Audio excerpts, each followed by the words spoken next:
19 साल का एक लड़का नौकरी की खोज में मुंबई में आता है, लेकिन काबिलियत के बलबूते देखते देखते देश का सबसे बड़ा मजदूर नेता बन जाता है।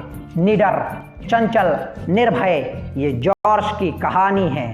संघर्ष की गाथा और जॉर्ज के प्रेम की कथा है, जिसमें महबूब तो जॉर्ज है, लेकिन महबूबा तो लैला और जया, ये दो महिलाएं हैं। दास्ता दोस्ती की, इश्क की और साहसी संघर्षमय जीवन की। नमस्कार दोस्तों, मैं आप सबका स्वागत करता हूँ। आज कहानी एक ऐसे नेता की जिससे इंदिरा गांधी जी की सरकार डरी हुई थी। ये वही नेता है जो जनता पार्टी के सरकार में उद्योग मंत्री, वीपी सिंह जी के सरकार में रेल मंत्री और अटल बिहारी वाजपेयी जी के सरकार में रक्षा मंत्री रह चुका है। एक दौर ऐसा था और वो दौर था इमरजेंसी के पहले का दौर, यानी लगभग 1970s का दौर। उस वक्त देश में इमरजेंसी लगाने की वजह से श्रीमती इंदिरा गांधी चर्चा में थी, लेकिन और एक व्यक्ति की चर्चा हो रही थी, और वो व्यक्ति था मुंबई बंद करने वाला मजदूर नेता, जिसने लगभग 15 लाख लोगों को एक साथ लाकर मुंबई में बड़ी हड़ताल की थी। और उसी समय बाद इंदिरा गांधी जी ने देश के भीतर इमरजेंसी लगाई थी। ये कौन था? इस नेता की कहानी काफी दिलचस्प है, लेकिन उससे भी ज्यादा चर्चा हुई है इस नेता के प्रेम कहानी की। ये प्रेम कहानी रोचक तो है, फिल्मों की तरह ये प्रेम कहानी है, लेकिन उतनी ही विवादित है। तो चलिए इस प्रेम कहानी की शुरुआत करते हैं। तो लैला कबीर और जॉर्ज फर्नांडिस। लैला कबीर ये वही लैला है जिनके पिता नेहरू जी के सरकार में शिक्षण राज्य मंत्री हुआ करते थे, और वो रेड क्रॉस संस्था की असिस्टेंट डायरेक्टर की तौर पे कार्य किया करती थी। अपने संस्था का काम कर कर वो कोलकाता से दिल्ली लौट रही थी, और उसी वक्त उन्हें एयरपोर्ट पे जॉर्ज फर्नांडिस मिलते हैं। हाय बाय होता है और दोनों एक ही एरोप्लेन में अगल बगल की सीट पर बैठते हैं, और दोनों में फिर साहित्य की, इतिहास की, सियासत की, संगीत की, शिक्षा की चर्चा होती है। और उसके बाद जब दिल्ली में फ्लाइट लैंड करती है, उस वक्त जॉर्ज लैला से पूछते हैं कि क्या मैं आपको घर छोड़ सकता हूँ। उस वक्त विनम्रता से लैला जॉर्ज को इनकार करती है, लेकिन उसके बाद दिल्ली में दोनों की एक दूसरे के साथ मुलाकात होती रहती है। एक दूसरे के साथ मिलना जुलना, बातें करना, एक दूसरे के साथ समय बिताना दोनों को खूब अच्छा लगता है। और सिर्फ 1 महीने के भीतर ही जॉर्ज लैला के सामने शादी का प्रस्ताव पेश करते हैं, और इस बार लैला इनकार नहीं कर पाती है। ये वही जॉर्ज है जो एक पार्टी के अध्यक्ष हुआ करते थे। ये वही जॉर्ज है जिनके एक इशारे पर मुंबई बंद हुआ करती थी। ये वही जॉर्ज है जो 8 बार लोकसभा का चुनाव जीत चुके थे, और महज 1 बार ही लोकसभा का चुनाव हार बैठे थे। लेकिन अपना दिल ये जॉर्ज किसी लैला नाम के युवती को दे बैठे थे। और उसके बाद दोनों 22 जुलाई 1971 में शादी कर लेते हैं।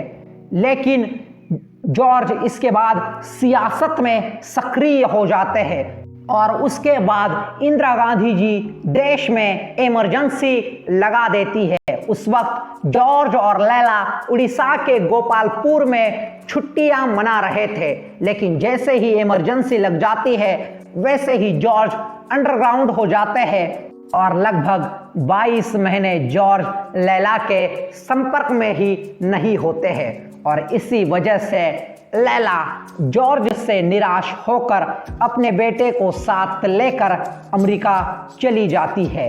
लेकिन उसके बाद जब कठिन वक्त गुजर जाता है, तो जॉर्ज लैला को वापस आने का बुलावा भेजते हैं, लेकिन उस वक्त लैला इनकार कर देती है।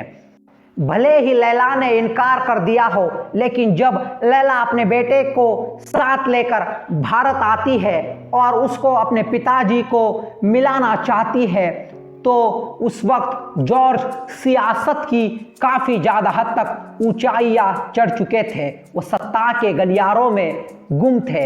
एक इंटरव्यू में लैला कहती है, मैं एक बेटे को उसके पिता को सौंपना चाहती थी, लेकिन उसका पिता तो उस वक्त सियासत की ऊंचाइयां चढ़ चुका था। और इसके बाद मानो लैला और जॉर्ज में एक दरार आ जाती है और कहानी में नया ट्विस्ट आता है।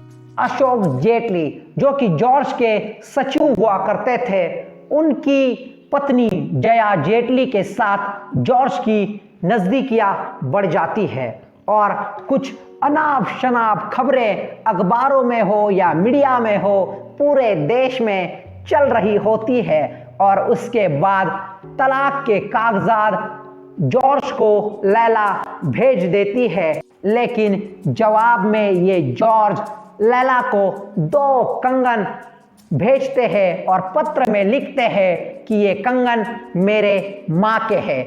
जॉर्ज क्या कहना चाहते ये लैला समझ जाती है। जॉर्ज के दिल से शायद लैला के लिए एक आवाज़ आई होगी, तुझे याद करना भी एक एहसास है, ऐसा लगता है कि तू हर पल मेरे पास है। और उसके बाद लगभग 23 साल बाद जॉर्ज को मिलने लैला भारत आती है, लेकिन समय काफ़ी गुजरा हुआ होता है। जॉर्ज उस वक्त बीमार हुआ करते थे, उनकी शारीरिक और मानसिक हालत भी कुछ ठीक नहीं हुआ करती थी। इस दौर को बताते हुए लैला कहती है कि जॉर्ज को इस समय में मेरी सबसे ज़्यादा ज़रूरत है और इसीलिए मैं जॉर्ज को मिलने आई हूँ। लैला के दिल से शायद ये पुकार आई होगी, एक उम्र बीत चली है तुझे चाहते हुए, तू आज भी बेखबर है कल की तरह। लेकिन इसका अर्थ कुछ अलग ही निकाला जाता है, क्योंकि जॉर्ज की जो वसीयत की ज़मीन होती है, उस ज़मीन को बेचकर जॉर्ज को 13 करोड़ रुपीस मिले हुए होते हैं और इन्हीं 13 करोड़ रुपीस को पाने के लिए कई लैला जॉर्ज के जीवन में वापस तो नहीं आई, ये सवाल उठता है। लेकिन ये सवाल सही कितना है और गलत कितना है, इसका जवाब देने के लिए तो जॉर्ज भी हमारे बीच नहीं है। और उसके बाद जया जेटली हाई कोर्ट में याचिका दायर करती है और कहती है कि लैला मुझे जॉर्ज से मिलने नहीं दे रही है। लेकिन हाई कोर्ट भी उस वक्त लैला के पक्ष में फैसला सुनाता है, लेकिन हार मानने वाली ये जया जेटली कहा थी। लेकिन उसके बाद जया सुप्रीम कोर्ट में चली जाती है और फैसला पलट जाता है, फैसला जया के पक्ष में होता है। जॉर्ज की ये प्रेम कहानी विवादित तो है, लेकिन अपने जीवन के पहलू में एक मोड़ भी लेती है। ये वही जॉर्ज फर्नांडिस है जिनकी वजह से इंदिरा गांधी सरकार भी डर गई थी। ये वही जॉर्ज फर्नांडिस है जो रेल मजदूरों के नेता हुआ करते थे, लेकिन उसके बाद वो रेल मंत्री भी बन जाते हैं। ये वही जॉर्ज फर्नांडिस है जिनका और नीतीश का रिश्ता भी काफ़ी विवाद से भरा हुआ रहा है। ऐसा कहा जाता है कि नीतीश कुमार ने जॉर्ज जी के साथ दगा किया है, उन्हें धोखा दिया है। लेकिन नीतीश कुमार जी जॉर्ज जी के चले जाने के बाद ये कहते हैं कि जॉर्ज जी मेरे लिए अभिभावक समान थे। तो ये जॉर्ज फर्नांडिस जी की कहानी थी। तो मिलते हैं अगले वीडियो में किसी और प्रेम कहानी के साथ। तब तक के लिए मैं रविराज जाधव आप सबकी इजाज़त चाहता हूँ। धन्यवाद, बहुत बहुत शुक्रिया।